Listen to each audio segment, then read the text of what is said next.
Bonsoir et bienvenue dans Plus belle ma Sarthe, l'émission sartoise consacrée au patrimoine. Nous sommes aujourd'hui à Noyen-sur-Sarthe, un charmant village sartois de plus de 2700 habitants. Avec Jean-Louis Maurice, son maire, nous allons visiter la commune et découvrir tous ses atours. Dans la deuxième partie de l'émission, nous recevrons nos chroniqueurs habituels. Et puis, dans la troisième partie de l'émission, notre invité d'honneur sera El Hadj Diop, un basketteur manceau devenu pâtissier au Mans.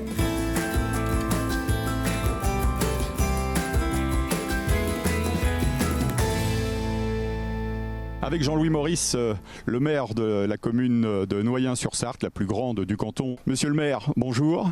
Pourquoi il fait bon vivre ici à Noyen-sur-Sarthe? Pourquoi il fait bon vivre à Noyen-sur-Sarthe? C'est parce qu'en fait aussi on apporte toutes les bonnes conditions, je veux dire, où on a su maintenir notre commerce, maintenir nos entreprises. On a 3 zones d'activité et je pense que la partie économique est pour beaucoup, puisque en fait quand vous avez des entreprises, vous avez des personnes qui travaillent dans ces entreprises, donc qui habitent la commune et qui font aussi derrière vivre nos écoles. À la rentrée scolaire, on a eu la chance, je crois qu'on est pratiquement une des seules communes en territoire rural. On a ouvert une classe au début septembre, donc ça c'est très important et ça c'est toute la vie de la commune et derrière ça fait aussi vivre nos associations. Alors, il y a plus de 2700 habitants ici à Noyen. D'où viennent, où travaillent justement les gens qui vivent ici? Donc Noyen-sur-Sarthe est situé à un mi-chemin entre Le Mans et Sablé. Beaucoup de personnes travaillent soit sur Le Mans ou sur Sablé ou sur La Flèche, puisqu'on a 18 km de Sablé, 18 km de La Flèche et à 29 km du Mans. Et on a la chance aussi d'avoir la gare sur Noyen, qui est vraiment un plus, puisque en fait les personnes peuvent aller sur Le Mans, voire sur Paris, puisqu'on a de plus en plus de personnes qui travaillent dans la région parisienne, avec le télétravail qui permet à ces futurs Noyennais d'aller sur Paris qu'une fois par semaine. Justement, il y a beaucoup de gens, de Parisiens, de banlieusards qui sont venus s'installer durant la période du Covid ici à Noyen-sur-Sarthe. Depuis le Covid, oui, on a eu plusieurs personnes et ça perdure, hein, puisqu'en fait on a encore revendu une maison il y a 15 jours, 3 semaines, en fait, des personnes qui travaillent sur Paris. Voilà. Donc c'est la ligne TER, Le Mans-Nantes, qui vous permet de desservir d'un côté Nantes et Paris de l'autre. Oui, donc on a le TER, donc bien sûr qui s'arrête à Noyen. Le TGV ne s'arrête pas sur Noyen, mais passe à Noyen. Donc les personnes prennent le TER, vont sur Le Mans et reprennent le TGV pour aller sur Paris. Ou au contraire, donc ils prennent le TER sur Noyen, ils vont direction Sablé et après direction Angers.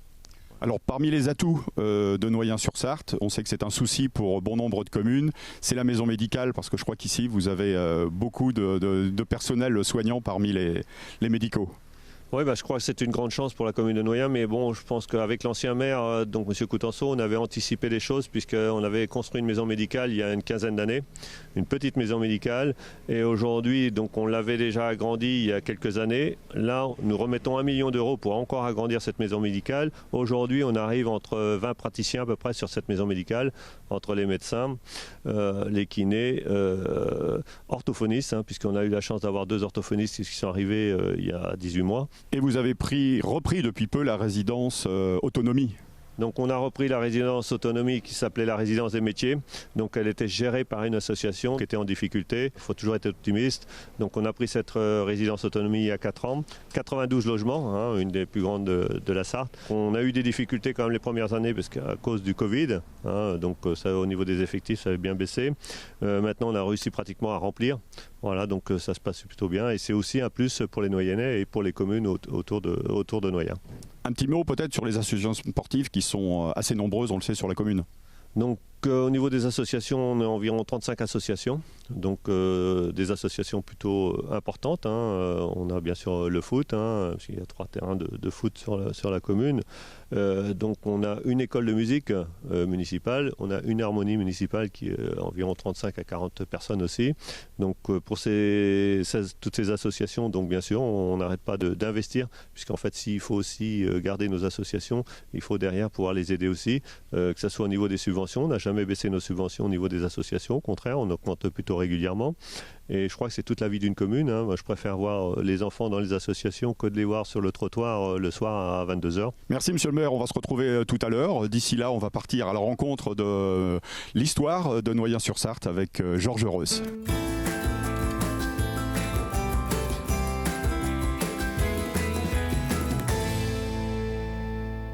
On se retrouve avec Georges Reuss qui est l'historien de la commune de Noyen-sur-Sarthe. Georges, bonjour. Nous sommes devant l'église Saint-Germain à Noyen. Je rappelle souvent que Noyen, c'est un lieu qui est inondable, noyé. Noyen. Voilà. Et donc, alors effectivement, et puis après, au 19e siècle, en 1855, il y a eu la canalisation de la Sarthe, et donc un peu moins inondé. Alors quelles sont les belles choses justement à voir? Mettez-nous l'eau à la bouche quand on vient à Noyen-sur-Sarthe. Derrière la gare, sur 600 mètres à peu près, il y avait, parce qu'on ne le revoit plus, il y avait une villa gallo-romaine, qui était donc une exploitation agricole très importante. Il y a eu un remembrement dans les années 1960 et c'est comme ça qu'on a retrouvé, donc, et ça s'appelait le champ des caves. Là. Alors, le champ des caves, cave ça veut dire grotte. Alors Georges, vous avez été longtemps instituteur ici à Noyen-sur-Sarthe. Il y a quelques années de cela, vous avez concocté un véritable pamphlet, un livre, un gros pavé sur Noyen-sur-Sarthe. Vous pouvez nous le présenter d'ailleurs.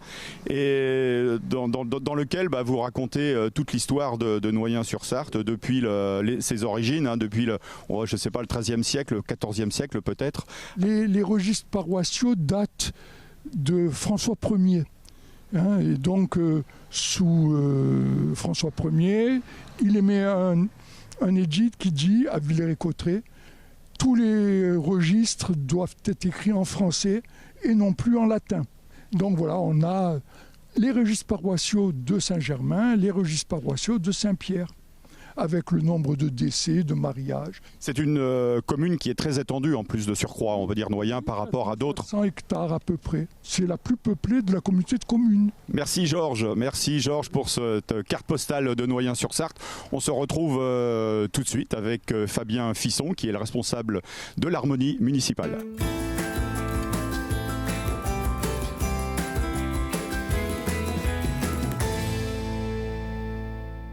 Dans le magnifique forum de Noyen-sur-Sarthe, nous nous retrouvons, c'est la maison des associations, avec le président de l'harmonie de Noyen-sur-Sarthe. Bonjour Fabien Fisson. Vous êtes un président heureux parce que vous disposez ici d'un endroit de pratique extraordinaire. Oui, bonjour. Effectivement, on est heureux de pouvoir intégrer ces nouveaux locaux, tout dernièrement inaugurés début septembre pour l'harmonie notamment, mais 6 autres associations et l'école de musique. Voilà, donc on est très bien installé. Ici aussi, vous avez un historique, on va dire que l'harmonie fait partie des meubles un petit peu de la commune de Noyen parce qu'elle a plus de 100 ans. Oui, exactement. Donc notre harmonie approche même des 150 ans. On essaye de trouver la date dans les archives, c'est pas simple. Donc on est composé d'une quarantaine de musiciens de tout âge, avec beaucoup d'instruments, donc tous les instruments d'harmonie, que ce soit les vents, les cuivres, les percussions. Donc on se regroupe ici tous les vendredis soirs pour répéter, sous la houlette de 3 directeurs bénévoles qui nous font travailler pour nous produire localement ou dans la Sarthe ou même ailleurs parfois. Est-ce que vous pouvez nous parler justement des associations qui sont hébergées ici sous le toit de ce forum, puisqu'il y a l'harmonie, mais vous avez aussi une école de musique, par exemple? Oui, exactement. Donc le forum, il a vocation à accueillir plusieurs associations, de mutualiser les locaux pour bénéficier pleinement de cette infrastructure. Donc effectivement, il y a l'art municipal, l'école de musique qui est composée de 65 élèves, il y a 10 professeurs. Ça représente 45 heures d'enseignement par semaine. Il y a un fort lien maintenant avec l'harmonie et l'école en interactivité dans les locaux. On a également le théâtre qui vient ici pour répéter. On a la chorale avec qui on va prochainement faire un concert par exemple. Et on a aussi tout ce qui est travaux manuels, le scrapbooking, la couture. Et sans oublier la protection civile, les secouristes et la paroisse qui tient aussi une permanence ici dans ces locaux-là. Alors l'harmonie, où est-ce qu'on peut la retrouver? Vous tournez dans la Sarthe? Oui, alors on se produit principalement dans la Sarthe et puis on essaye d'organiser des déplacements à l'extérieur ou de recevoir d'autres groupes ponctuellement. Mais on fait aussi beaucoup vivre notre village pour le carnaval des écoles, les sorties officielles, les vœux du maire. On peut dire aussi que beaucoup de participants ici, beaucoup de gens inscrits viennent des communes avoisinantes. On a un rayonnement, on va dire, intercommunal, de proximité surtout. C'est important d'avoir des propositions d'activités localement pour notamment les jeunes, mais aussi les adultes, parce que l'école de musique accueille aussi des adultes. Donc on rayonne sur les communes avoisinantes comme Pierremille, Saint-Jean-du-Bois, Fercé, Mézeray, Malicorne. Voilà, on rayonne à quelques dizaines de kilomètres. Merci. D'une association, on passe à une autre avec le football et son président Patrick Cadieux.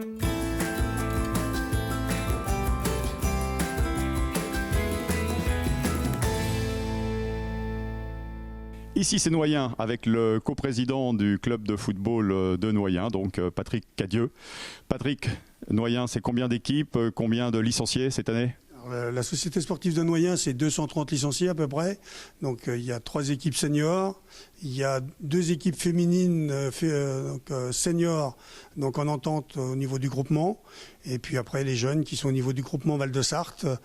Donc il y a une équipe 18, une équipe 15, 2 équipes 13, 3 équipes 11, 4 équipes 9 et puis un certain nombre de U7 au niveau des jeunes.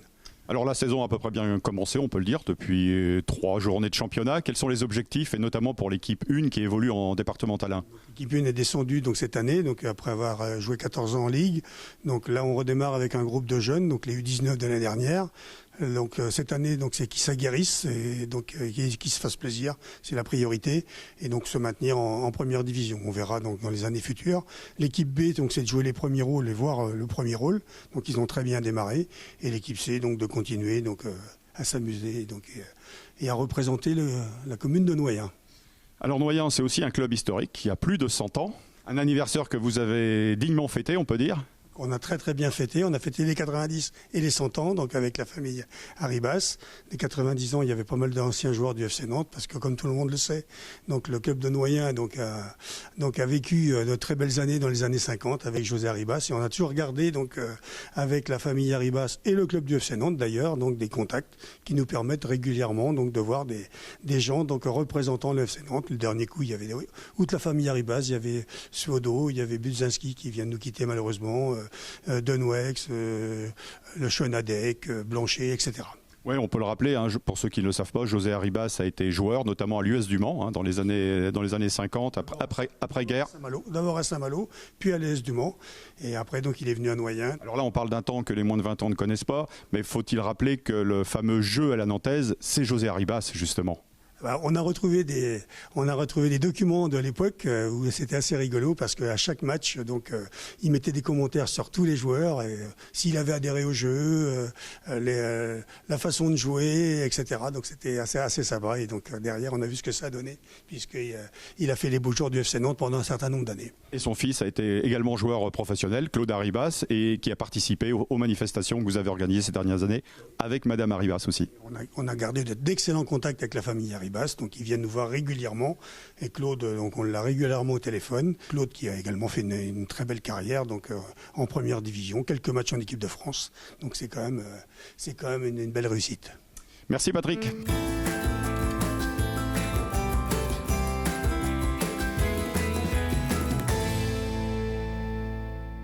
Après les associations et le monde du sport à Noyen-sur-Sarthe, on se retrouve dans le milieu de l'entreprise. Plus de 75 entreprises sont en effet installées entre les artisans et les plus grosses entreprises, comme celle où nous sommes actuellement, EC Énergie.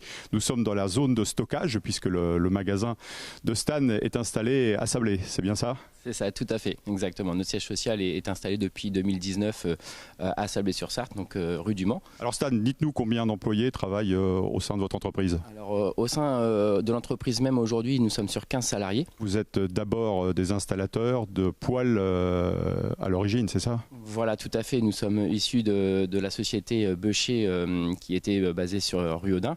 Donc nous avons décidé de reprendre l'activité au sein de Sablé pour tout simplement la concurrence, moins de concurrence sur le secteur du Mans, et du coup vraiment spécialisé dans les énergies renouvelables, donc poêle à bois, poêle à granulés, pompe à chaleur RRRO, et depuis peu l'activité panneau photovoltaïque. Là, on va arriver dans la saison automnale. J'imagine que vous avez beaucoup de travail. Tant mieux, effectivement, mais oui, là, nous sommes vraiment débordés de chez débordés. D'accord, vous rayonnez sur la Sarthe principalement ? Oui, tout à fait. Alors, au vu du siège qui est situé à Sablé-sur-Sarthe, nous rayonnons sur le 49, 53 et le 72. Eh bien, merci Stan.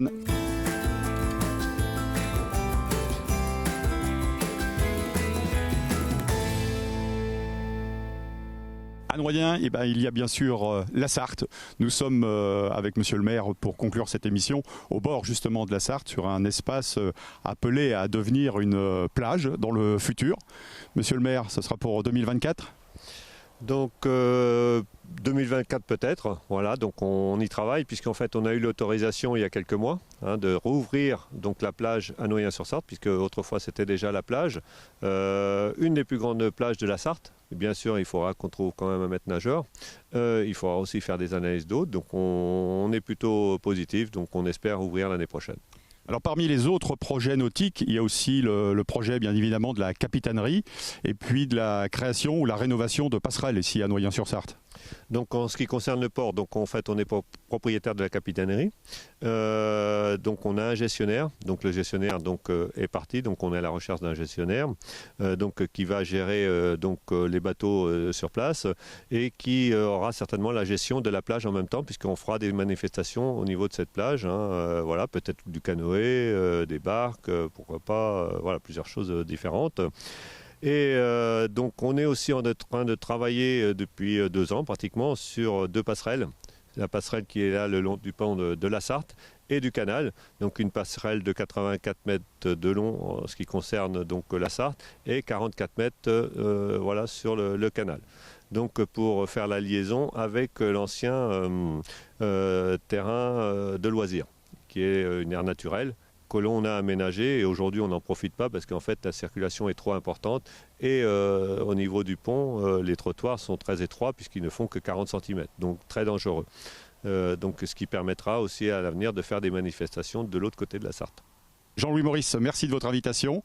À bientôt. Quant à nous, on se retrouve dans quelques instants après une petite pause pour la deuxième partie de cette émission Plus belle ma Sarthe.